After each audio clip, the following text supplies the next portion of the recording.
Hello, welcome back to the session, Kinal. This is going to be very important and interesting session. We have been telling you about colloids, and I told you colloids is a very important topic. Colloids are everywhere around us, and they have large applications. And we last time we have been talking about coagulation or flocculation of the colloids. You have already know the stability of the colloids is due to two reasons. Stability of the colloids is due to two reasons. Now, what are the two reasons due to which these colloids are stable? Let us.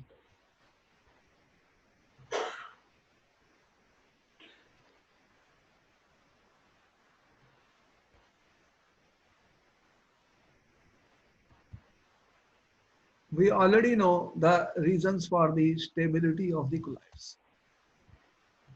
What are the reasons for the stability of the colloids? We told you there are two types of colloids, lyophobic and lyophilic. There are two types of the colloids which we told you, lyophobic and lyophilic. And important point is that the lyophilic colloids are more stable than lyophobic. Important question for exam. What I'm saying that lyophilic colloids are more stable than lyophobic because in the lyophilic salts there are two reasons for the stability. They have a charge on the colloidal particle as well as they are surrounded by a sheet of the solvent molecules. They are highly solvated. So they what happens then they, they are more stable. The coagulation of lyophobic salts, we told you last time, can be carried out by different methods. And some of the methods which we told you, we already know. What is electrophoresis? This question has been asked in exam many times. What is electrophoresis? We know about electrophoresis, that colloids are particles are charged particles. So if I apply an electric field, what will be the result of that? You have two electrodes and you apply electric field. The oppositely charged colloidal particles will move towards the opposite charged plates and will get discharged. And therefore you will experience that the charge of the colloidal particle is removed and they will coagulate. Second, we told you by mixing two oppositely charged salts. If you say that you have, for example, if I prepare a sol of ferric hydroxide in FeCl3, we told you about the origin of charge also. Supposing you are saying you have FeOH3 in FeCl3 and FeCl3. When this forms a colloidal particle, you know what is the charge of this? There will be excess of Fe3 ions in the solution. So this will be positively charged colloid. This is a positively charged colloid. Important question for exam. So this is positively charged. And I told you if you have arsenic sulfide, what happens is that when you prepare it, when you prepare arsenic sulfide, what you are passing is H2S gas. And when the H2S gets adsorbed on the surface of these particles, what happens? This dissociates to form H plus and H2 minus. So what is the result of this? This negatively charged particles is sulfide ion. These are adsorbed. What happened? These were adsorbed on the surface of this. So minus 2 sulfide, minus 2 charged particles. So once they are negatively charged particles, what is the result of that? This will become negatively charged sol. Negatively charged sol.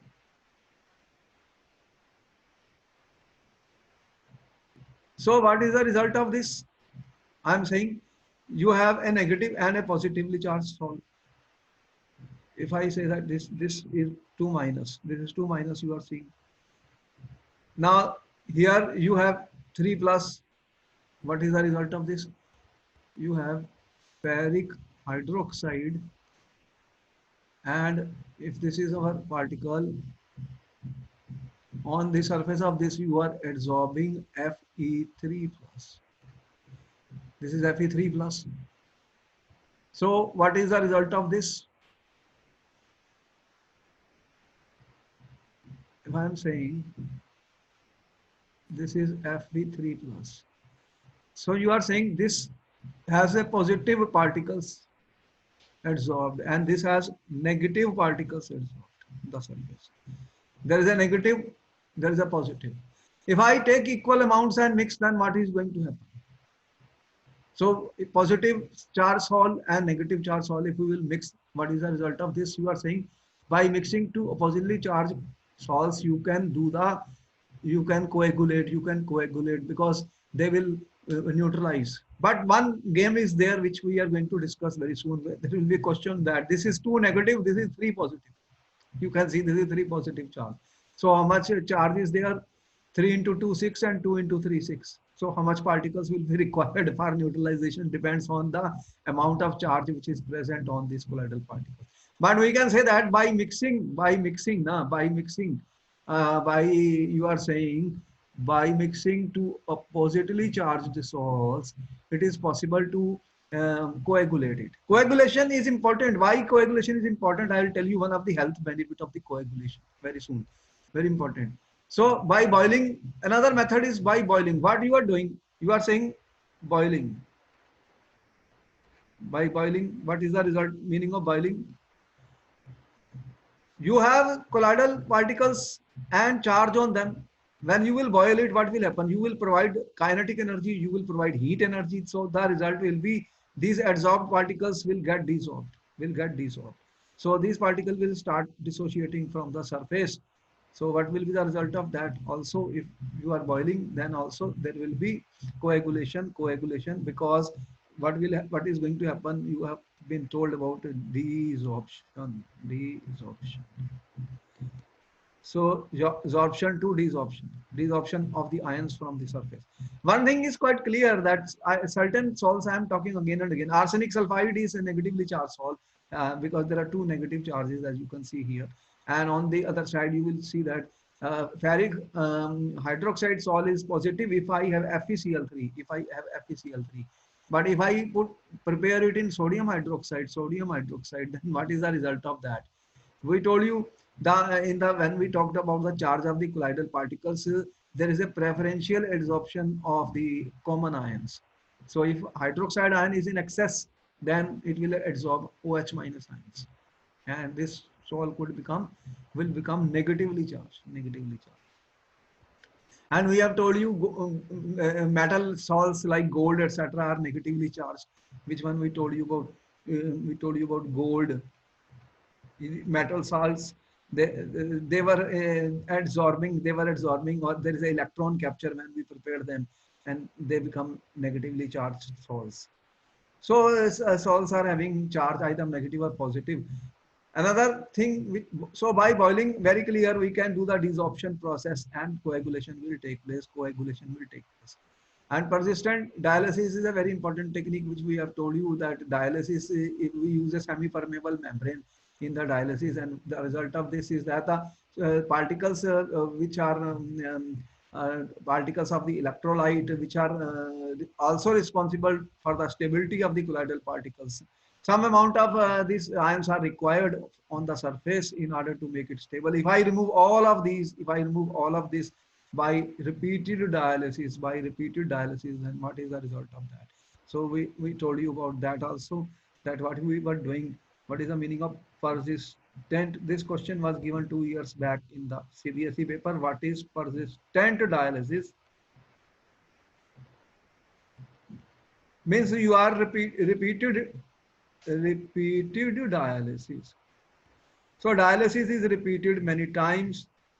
The result of that will be all the ions which were there on the surface will also be removed. And once the ions are removed, the particles will become unstable and they will aggregate to form a bigger particle, which is what we call as coagulation. So here all these methods we have discussed by addition of electrolytes.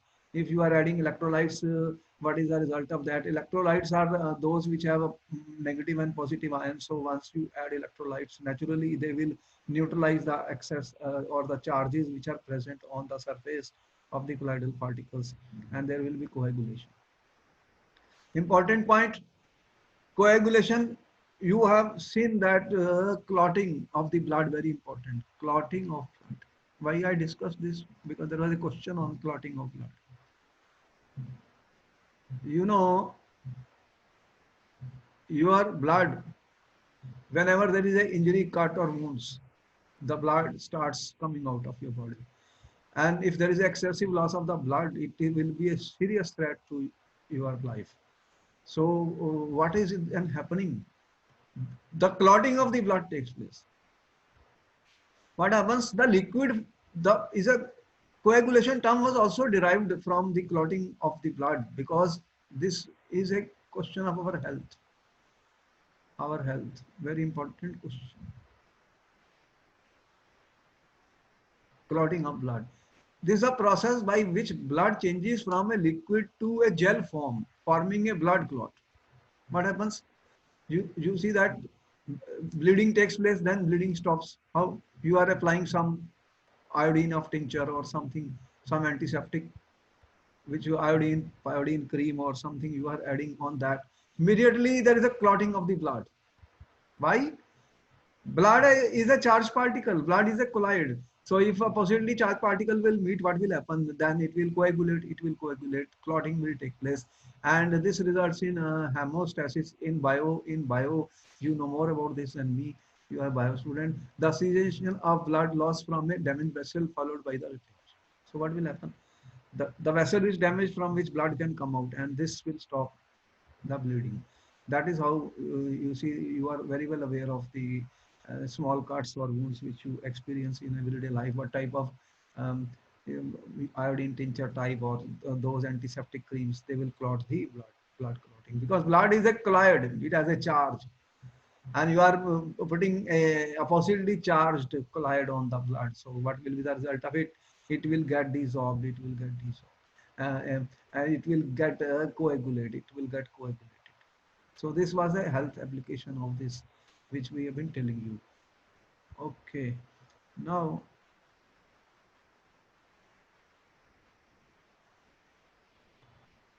coming to the more important topic of today, which is there.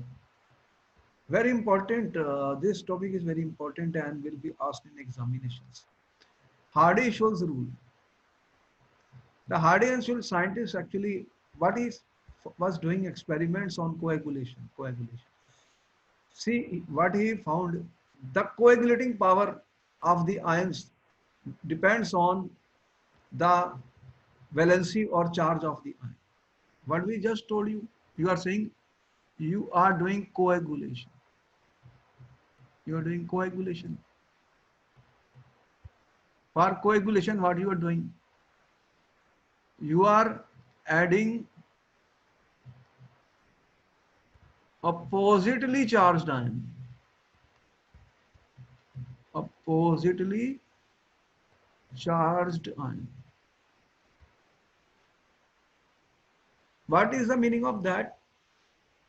Through, but you are adding some electrolyte for this purpose. What you are doing? You are adding an electrolyte for this purpose. If I consider that I have a colloid which is positively charged, supposing colloid is positively charged colloid. You have a salt which is positively charged. You are saying, okay, sir, ferric hydroxide, we have just told you, is carrying on its surface. You just show it like this. What was that?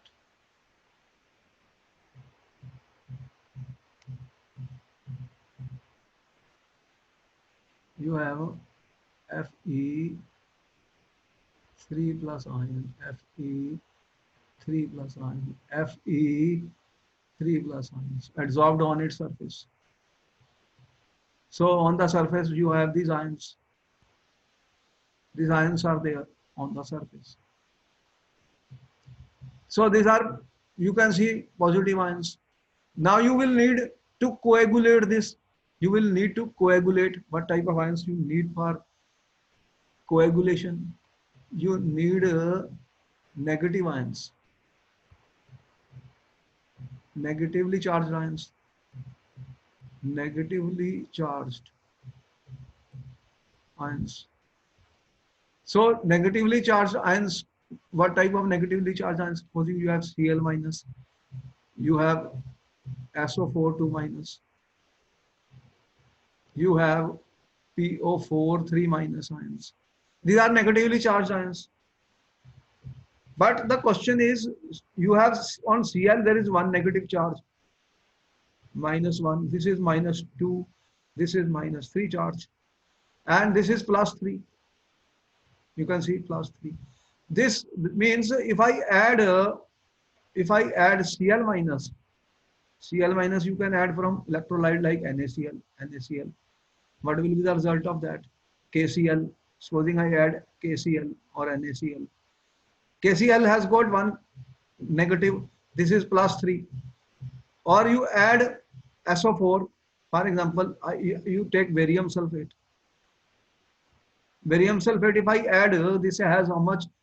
Sulfate is 2 minus. 2 minus. So similarly, we can take different types of the colloids. Here you can take magnesium phosphate. What will be the result of this? Which will be required in larger amount. This one is only -1. This will be required less. This this will be required more because it is -1, less and least. So Hardy-Schulze was studying all this. That what he found, what he's saying, the greater the valence of the active ion, or flocculation means the ion which is responsible for coagulation. The greater the valency of the active ion or flocculated ion, greater will be its coagulating power. So what we are talking is about the coagulating power. Important question for exam. The coagulating power will depend on the valency of the active ion. Valency of active ion, the ion which is responsible for causing coagulation. Therefore, we can say that out of these three, this will be required in least amount. This will be required in least amount for coagulation of positively charged colloid. Or I can say that the effective power, the power of coagulation or coagulating power will be like this: PO4 3 minus is greater than SO4 2 minus is greater than Cl minus, because the charge on the phosphate ion is 3 times. This is 2 times of this. This is what is we call as Hardy-Schulze rule. But he's saying that the coagulation capacity of different electrolytes is different. It depends on the valency of the active ions, which are called flocculating ion, which is the ion carrying charge opposite to charge of the colloidal particles. The ions which carry the charge, the power will be decided by the charge of the ions. More the charge, more easy is the coagulation. Now, supposing you have a negatively charged colloid, which was that arsenic sulfide. Arsenic sulfide, you are saying this all is, we now have some idea about it. This all is negatively charged. Negatively charged. Because it's absorbed which ions on its surface? You have been told sulfide ions. It has absorbed sulfide ions on its surface. So if I say that, you have AS2S3. This is that if it is a colloidal particle, what will be the result of that? Okay, I take red color.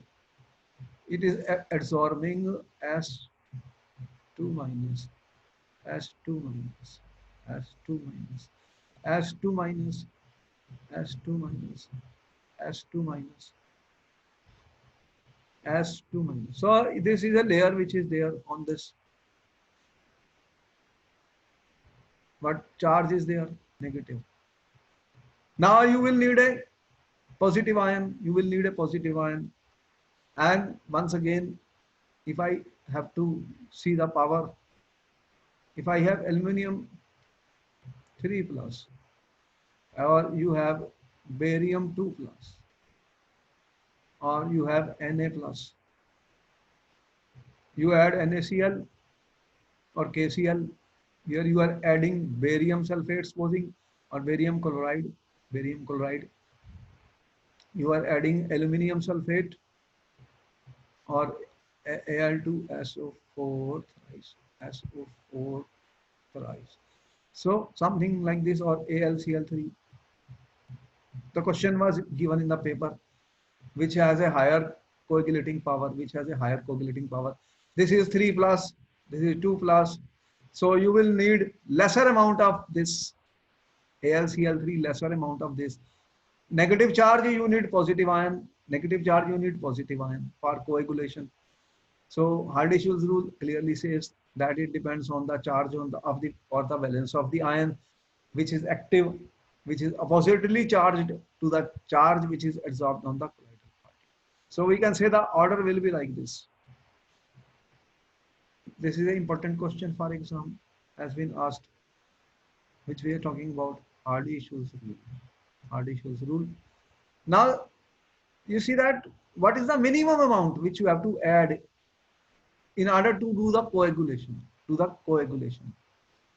So there is a value which is recorded. There is a value which they record. What is the value which they record in the experiments, which is called the coagulating value,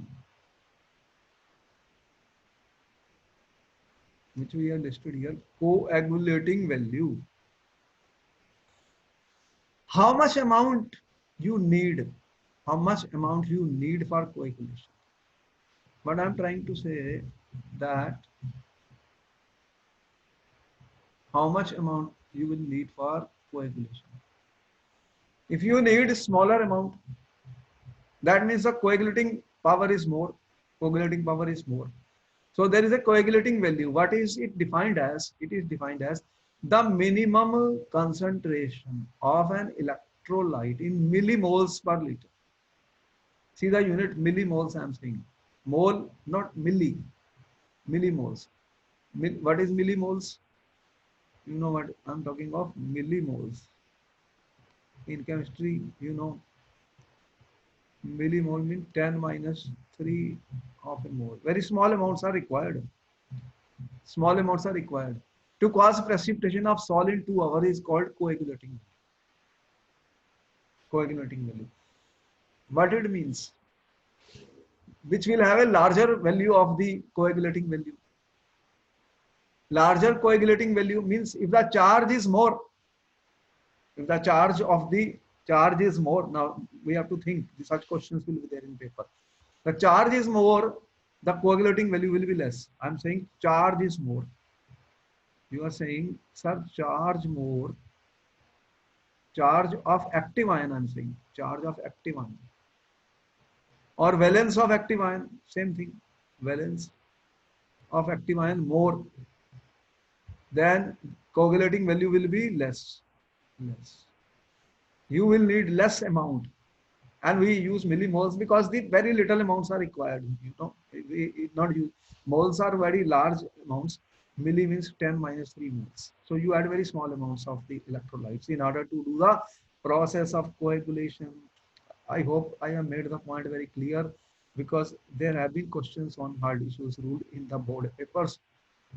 Here I have given you that what is the power for coagulating negatively charged colloids. The 3 plus ion has more charge. This power is bigger than 2 plus, and 2 plus is bigger than 1 plus. For coagulating positively charged colloids, what will be the result of that? You see FeCN6 4 minus. This has charge 4 minus. It is more effective than PO4 3 minus, then SO4, and then CN4. So here you can see I have given another example. Potassium ferrocyanide, you know, K4FeCN6. That is a compound which is used. Here there is a 4 minus negative charge. 4 minus negative charge. So this charge is highest in all these 4. So you will need lesser amount of this for coagulation as compared to this or this or this. So lesser amount means its coagulating value will be less, because in millimoles you will have to add lesser amount of this, lesser amount of this. So here is a story of the Hardy-Shoes rule. Another question was asked. Variation in such questions are always there. So got two questions are there in the CBSE out of barium chloride and KCl, which is more effective in causing coagulation of a negatively charged colloidal solvent. What we are saying? Barium chloride and KCl. Negatively charged colloid, barium is 2 plus and potassium is 1 plus. So which will be more effective? Naturally, barium is 2 plus and potassium is plus 1. So out of this, this will be having stronger coagulating capability, and you will need lesser amount of this, lesser amount of this. So this is more effective than this because the charge is double. Why is AlCl3 more effective than KCl in coagulation of ferric hydroxide salt? Okay, this question we have already done on the top of this. Ferric hydroxide salt. Here we have shown, see, here ferric hydroxide was positively charged. But in this case, we are saying AlCl3 is more effective. Here what is happening that FeOH3, we told you if it is prepared in sodium hydroxide solution, it becomes negatively charged. What I'm trying to tell you that I'll show the color. This has got OH minus ion. OH minus ion. OH minus ion. Now what is the charge on the colloidal particle? Negative. Negatively charged. In the question, he has not told you what is the charge on the FeOH3. It could be if Fe3 plus ions are adsorbed, it becomes positive. If OH minus ions are adsorbed, it depends how you prepare the salt. If I add FeCl3 in NaOH solution, what will happen? Then you will get this situation. This is ferric hydroxide surrounded by negatively charged OH minus ions. Now you need positive ions, so AlCl3 will give what? Al3 plus. So you will need lesser amount of this than potassium. This is plus 1, this is plus 3. This has a lesser amount will be required. This is more effective, more effective. We are saying it is more effective because the active ion involved is a positively charged ion. So for coagulation, you will need lesser amount of this. See the questions in the paper also I discuss for you which have been asked. So our lectures and the notes which you will get will be those where many questions will also be discussed which have been asked in the board examinations and CBSE as well as in NEET and other papers. Interesting question was given in some GE or somewhere. What modification can you suggest in Hardy-Shoes rule? Now the Hardy has given a rule which he says it is the charge or the valence of the active ion which is causing the coagulation. So if we have more or less of that, the power will be decided by the valence of the flocculating ion as you can see in these cases, or the charge on the flocculating ions. But the important thing, Hardy has forgotten one thing. What he has forgotten? The size of the ions. When we say the modification, why some modification is required? Modification is required because there is a size of the ion he is not considering. Size of the ion. So we should consider charge by size ratio. Or what is a charge by size? What we call as charge by radius. Charge by radius. We have already told you something called. We have read about Fazan's rules, which we talk of polarization. Polarizing power. I am talking of polarizing power of the flocculating ion. Polarizing power. So I hope you remember now by that the polarizing power is decided by charge by radius or charge by volume, what we talk of the ion. So the smaller the ion, what we are saying, the charge is one factor which is more important, but size is also there. So if the size of the ion is small, charge is more, then what will happen? It will polarize the anion more. It will polarize, and it will the what will be the result of that? That it has a more polarizing power. So we could modify the Hardy-Schule by using the polarizing power of the flocculating ion. The more the polarizing power, the more it will polarize the oppositely charged ion, oppositely charged. So this is not being considered by the Hardy-Schules. This is not considered by the Hardy-Schules. So that is why if we have to modify, we will use the, here I have written polarizing power of the flocculating ion, polarizing power of the flocculating. These are some of the questions which were asked in the paper. So I hope we got this. Okay.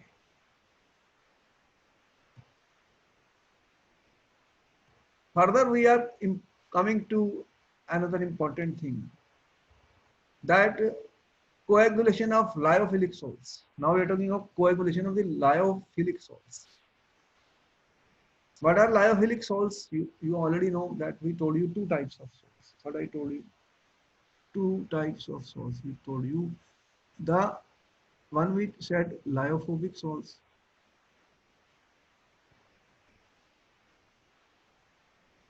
and other we told you lyophilic salts.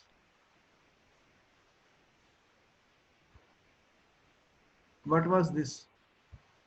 There is a charge as well as there is a sheet of solvent molecules, and they are highly solvated. If water is there, you are saying they are hydrated because they are water loving. Here only charge. They are lyophobic, means they are not loving the solvent. So you told this is, they are water hating. Water hating. That is why we said they are less stable. We told you this question. All the questions which have been asked, again I am repeating, they are more stable. The reasons we have told you, there are two points I have written on that. There is only one point. Now what is important, that lyophobic salts are not stable. So what will be happening? If I have a lyophobic salts, they will slowly and slowly coagulate. We are saying they are less stable, means they are not stable. You are saying they are not stable. If they are not stable, what will happen? They can coagulate very easily. They can coagulate easily.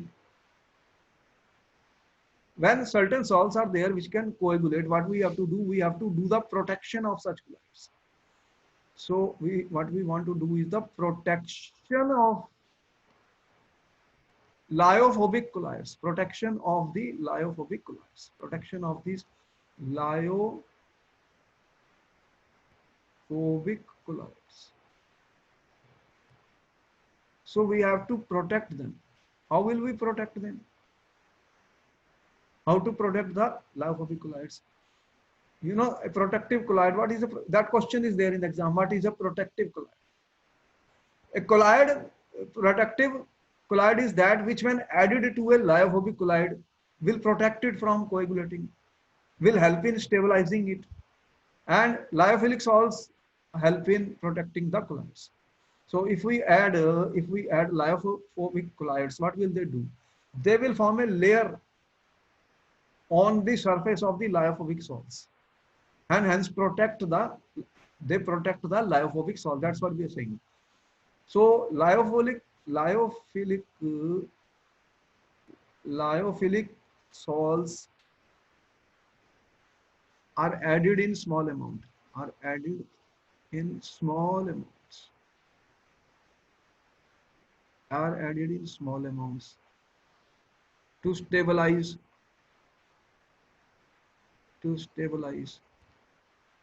Or protect. I am saying protect the lyophobic colloids. Lyophobic colloids. So we will add small amount of lyophilic salts because they are more stable. You can see here, they are charged, they are solvated or hydrated. We add in the lyophobic salts. The result is they will form a sheet of lyophilic salt will be formed on the surface of the lyophobic. Hence, they will be protected from coagulation. As I said, this is lyophilic salts are more stable than lyophilic. This is due to the fact lyophilic salts are extensively solvated. Colloidal particles are covered by sheath of the liquid in which they are dispersed. If I have water, water surrounds it. If I have alcohol surrounds it. Aerosol, we have told you, alcosols. If I have benzene is also a liquid, benzosols. We have given you some idea about that earlier. The protective colloid is a type of lyophilic water-loving colloid which is used to protect the lyophilic colloids from precipitating in an electrolytic solution. The common examples of protective colloids are gelatin, sazine, hemoglobin F. You see, gelatin can be used. Gelatin is a lyophilic salt. I'm repeating many things because in exam, it will help you a lot. Gelatin, you are very familiar with gelatin. You can add a small amount of gelatin. What will happen? It will stabilize. It will protect. Will protect the lyophobic salt. Protection of what? Protecting from coagulation. Here we have written, sazine is a protein, which is present in the milk. Your milk, how the milk is stabilized? Milk is not coagulating. You are drinking milk. Milk is a liquid because there is a protein in the milk, which is casein. Casein is a milk which is a lyophilic salt, and it protects the milk from coagulation. But if you add in this, you know, if you want to coagulate the milk or prepare cheese from milk, जैसे दूध फट जाना तुम्हें पता है कैसे फटते हैं. So if you will add some lemon in it, what will happen? Then milk will be converted into the cheese. Or when milk is converted into curd or anything, then we are there because of stability of the milk is due to this. This forms a layer, which is this is on a lyophobic fat particles. There are fat particles, fat particles in the milk, and then you have the liquid water. So this is a stabilizing factor, casein. Hemoglobin in blood, because blood is how the blood is stabilized by HB. All this is important health point. And eggs also have got some protein molecules which help in which act as a lyophilic source. So important thing, we came to know that lyophobic salts we can protect. Very important question, protection of the lyophobic salt by the addition of small amounts of lyophilic salts. And what they did experiment to find how much amount will be required. You see that different lyophilic salts are required in different amounts. Some of the lyophilic salts here I have listed. These are hydrophilic substances, or you can say lyophilic substances. Hydrophilic because I am talking in water. When water is a solvent, it becomes hydrophilic, or otherwise lyophilic has the same meaning. Gelatin, sodium sacchinate, hemoglobin, gum arabic, and here sodium, you see, oleate, sodium oleate. What sodium oleate? Soaps, na? You are aware of soaps and detergents. Soaps and detergents, we told you they form measles, and they are colloidal in nature. That is the reason they act as cleansing agents. That's the reason they act as cleansing agent. Then gum, targant, and potato starch. Have you ever experienced? Cut a potato and put in water. You see the color of the water changes because there is a starch in the potato which dissolves in water and it becomes a colloidal solution. And you are eating this starch, potato. You're saying don't eat too much. Now, in order to find how much amount will be required, the lesser the amount which you have to add to protect a colloid, more important is that colloid, because you will add smaller amount.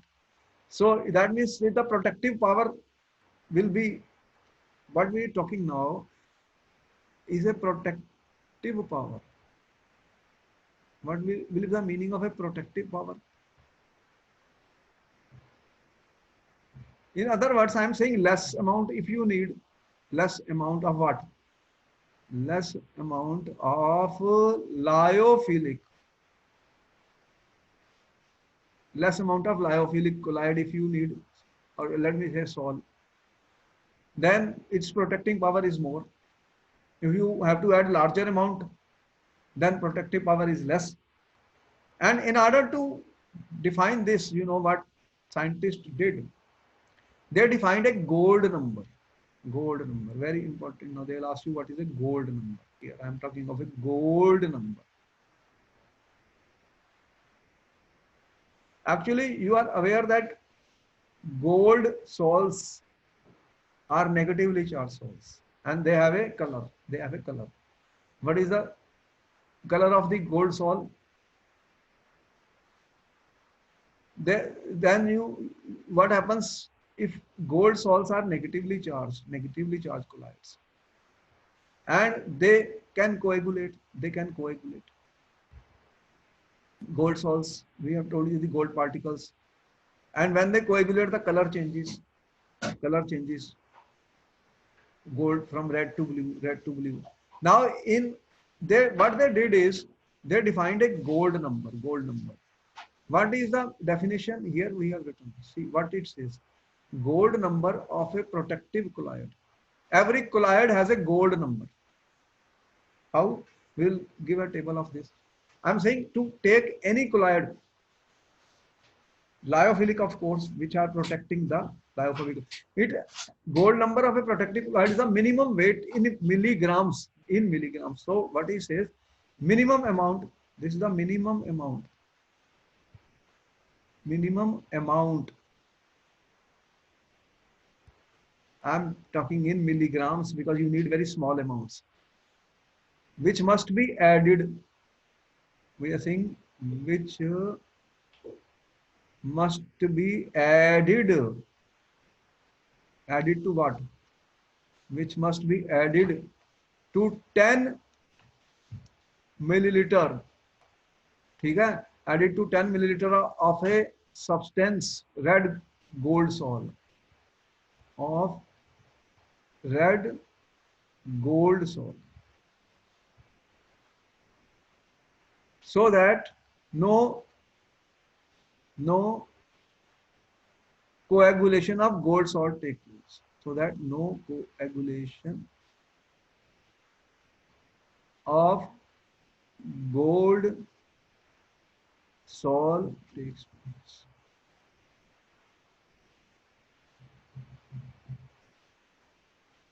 When 1 milliliter of 10% solution, when 10% of 1 milliliter NaCl solution is rapidly added.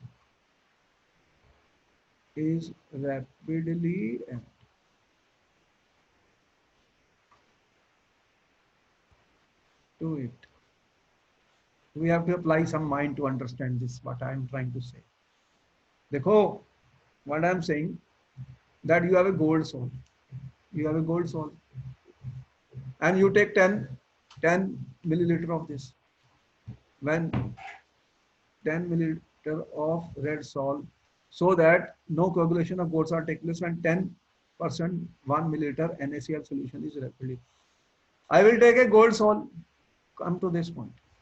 Gold number of a practical is a minimum weight of 18 milligrams must be added to 10 milliliter of a substance, red gold sol. I will take 10 milliliter of a red gold sol. How much? 10 milliliter. And I will add the add an add a hydrophilic substance like this, gelatin or any one of this, which I have given in the list. What are these? These are protective colloids. What are these? These are protective colloids. They will protect the coagulation of the gold salt. I add minimum amount which must be added. Then I add 10% sodium chloride solution. How much? 1 milliliter. 1 milliliter. If I don't add this, if I don't add this and add 1 milliliter of 10% NaCl, the gold salt will coagulate. You got my point? Here, see that what is there. Important to understand. This is my gold salt. What is this? Gold salt. How much? 10 milliliter. If I add in this, if I add in it, what I'm adding? 1 milliliter of 10% NaCl solution. The coagulation takes place. What happens? Coagulation of this takes place. And the color changes. Red to blue. Color changes. When coagulation will take place, the color will change. Now I have added in this in what? In milligram. In milligram. What protective colloid? Like gelatin, sodium, hemoglobin, GAB, or any of this one. First I add gelatin and I see what is the minimum amount, so that when I add 1 milliliter of 10% NaCl, no coagulation takes place. How will you know no coagulation takes place? No color change will be there. No color change will be there. Then I add minimum amount of hemoglobin, gum arabic or potato starch in 10 milliliter of gold salt, and I always add the same amount, 1 milliliter of 10% NaCl, and we'll see whether coagulation takes place or not. How will you know coagulation has taken place or not? By the change of color of the gold salt. And we find the minimum amount is required for gelatin. Minimum amount is required for gelatin, requires only 0.005 to 0.01 milligram. These are in milligrams. What I said in milligrams, as you can see, what I said in milligrams. So gelatin is the best protective colloid. Question was given, which is the best protective colloid, which has the smallest gold number. Therefore, important point, the protective power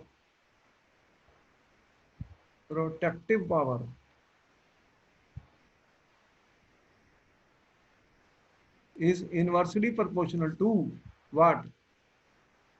Gold number. This was my point. Question will be there on this. Question has been asked on this very important question. The lesser the gold number, higher the protecting power. Lesser the gold number, higher the protecting power. Here, which is the best protective colloid? Gelatin. You can see gelatin is the best. Which is the best? Gelatin. Because you need how much? 0.005 to 0.01 milligram. And starch is the least. You know, starch, you will need large amount of starch. Because the gold number of starch is 25. So best is the gelatin. Best is the gelatin, which we have listed here.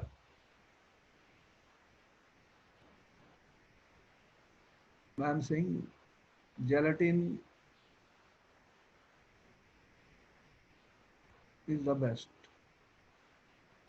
Gelatin is the best. Highest in protecting power. Which has the highest protective power? Gelatin. And lowest protective power? Potato starch. Potato starch. This has the lowest value. So this important question I discussed, which was asked in some paper, which is the most effective lyophilic salt, which will act as a protective colloid. I have given the numbers in order to compare it. These numbers are not given in your NCERT books. So we have given you this so that you can understand it very clear, in very clear terms, because you can see that even blood, hemoglobin, HB, this can act as a protective colloid. This is used as a protective colloid, important point.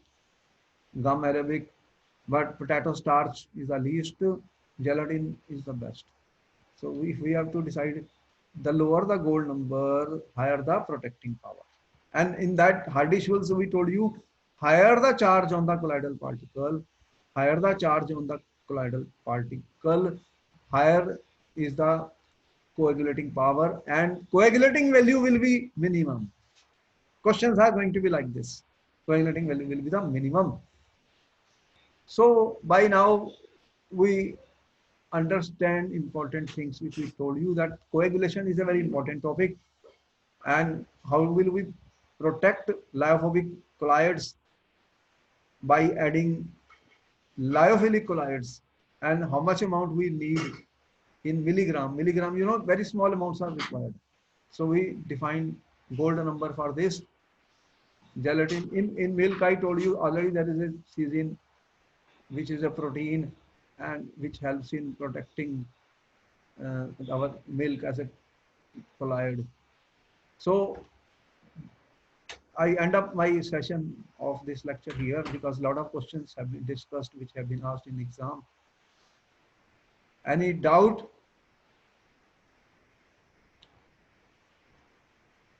Is there any doubt? No, sir. Okay, my best wishes, and I will meet you in my next class, Same here. and I'll send you the recorded videos and on a PDF file for this also. Important questions we will keep on discussing, and we'll try to decode the entire chemistry for you, which is important for CBSE 12th as well as for NEET and Z papers. So, okay, we will meet you in our next class.